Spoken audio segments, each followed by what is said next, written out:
Hi and welcome to this brief video of safety management planning for supervisors of high degree by research students.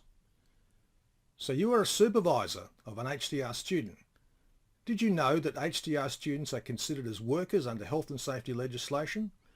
This means they have the same health and safety rights as staff.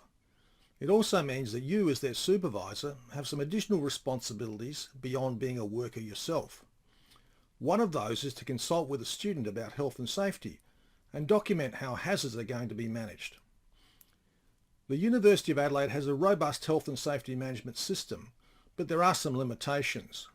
For one thing, the safety inspections only cover fixed situations, such as labs and offices. They generally don't cover home visits, unscheduled field visits, and certain work after hours. So the university has devised an additional system element called the HDR Safety Management Plan to identify hazards and to capture what is not captured as part of routine inspections. This is not undertaken by the school health and safety officer, but documents will be reviewed by the health and safety officer. Your responsibility as supervisor is to ensure that there is documentation of the plan. So what is this documentation? Well, it has two forms. The first is a hazard identification form, which anticipates the hazard associated with the research proposal. This might include long working hours or personal security.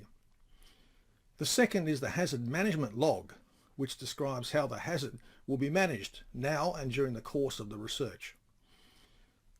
As I mentioned earlier, this plan is most useful for capturing things that happen outside of normal hours and normal fixed environments. So ask yourself, is the project going to involve any field work, home visits, or after-hours activity? If so, check out the school website, for example, the safety management plans. They will provide useful prompts for things to consider and how they can be managed. If in any doubt, contact the school health and safety officer. That said, don't forget to include the normal situations as well, which might entail, for example, awkward postures or fine or close work. Simply putting no hazards identified with this research means that you, as the supervisor, are both competent and sufficiently certain to certify there are no hazards. If you haven't done the health, safety and welfare for academics, managers and supervisors by the health and safety management team, then you'll need to do this before signing off on the safety management plan. Check out the University Health, Safety and Welfare website for details of the next available course, or contact the school health and safety officer to arrange a private session. Where there's a higher risk, such as field work, then both the supervisor and the student should complete the additional hazard management course.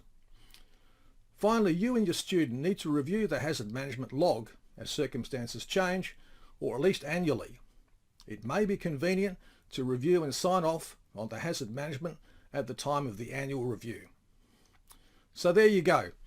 Complete the safety management plan and send a copy to the school health and safety officer. The student should keep the signed copies during the research, as it may be required for auditing at a later stage.